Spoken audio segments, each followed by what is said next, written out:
Review FYUGP semester 8 वालों के लिए जिनका भी सेशन 22 से 26 है दोस्तों, उनके लिए अगर आपका minor subject textile and tailoring अगर था तो ये सिलेबस आपके लिए, जिसमें आपको माइनर 2D में क्या पढ़ना है, तो पढ़ना है टेक्सटाइल साइंस के बारे में दोस्तों। ये सिलेबस हम लोग हिंदी में देखेंगे। इसका एग्जाम हिंदी इंग्लिश दोनों में होता है, लेकिन अधिकतर स्टूडेंट जो है वो हिंदी में देते हैं, इसलिए सिलेबस हिंदी में देखेंगे दोस्तों। तो देखिए मॉड्यूल 1 जो हमारा हो जाता है यानी यूनिट 1, इसमें आपको क्या पढ़ना है, तो इसमें आपको पढ़ना है दोस्तों बुनाई की तैयारी के बारे में। क्या पढ़ना है, बुनाई की तैयारी, जिसमें ताना और बाना की तैयारी की प्रक्रियाओं का परिचय, धागे को लपेटने, ताना तैयार करने और पिन द्वारा धागा लपेटने के उद्देश्य और सिद्धांत के बारे में। फिर है सीधे और खंडों में ताना तैयार करना, तो ये आपको मॉड्यूल 1 में पढ़ना है दोस्तों। चलिए आगे मॉड्यूल 2 देखेंगे यानी यूनिट 2। इसमें आपको पढ़ना है साइजिंग।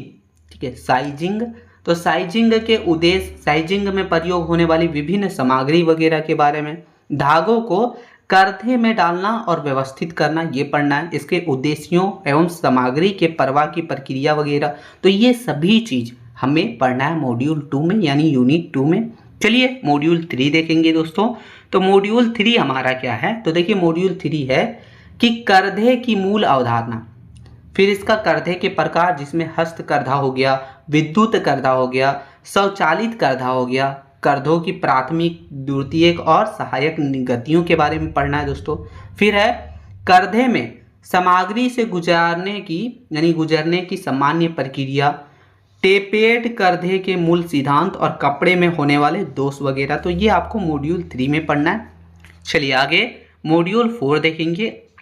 तो मॉड्यूल 4 में हमें क्या पढ़ना है, तो मॉड्यूल 4 है दोस्तों जिसमें पढ़ना है नीटिंग के बारे में। ठीक है, नीटिंग, तो नीटिंग के सिद्धांत, ताना नीटिंग और बाना नीटिंग पढ़ना है। नीटिंग के मूल तत्व के बारे में, इसके विभिन्न प्रकार की सुइयां और नीटिंग की प्रक्रिया के बारे में, तो ये आपको मॉड्यूल 4 में पढ़ना है यानी यूनिट 4 में पढ़ना है। चलिए आगे हम लोग मॉड्यूल 5 को देखते हैं यानी मॉड्यूल 5 यानी यूनिट 5 को, जिसमें हमें पढ़ना है दोस्तों कि बिना बुने हुए कपड़े के बारे में।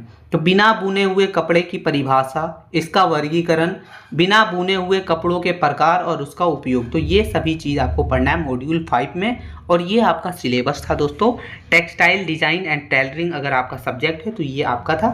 ठीक है, इसका PDF आपको हमारे टेलीग्राम चैनल पर मिल जाएगा, डिस्क्रिप्शन में लिंक है, जाके ज्वाइन हो जाइए। साथ ही साथ चैनल पर नए हैं तो सब्सक्राइब कर लीजिएगा, क्योंकि इसका तैयारी वगैरह जल्द ही करवाया जाएगा दोस्तों। मिलते नई वीडियो में, तब तक के लिए जय हिंद मित्रों।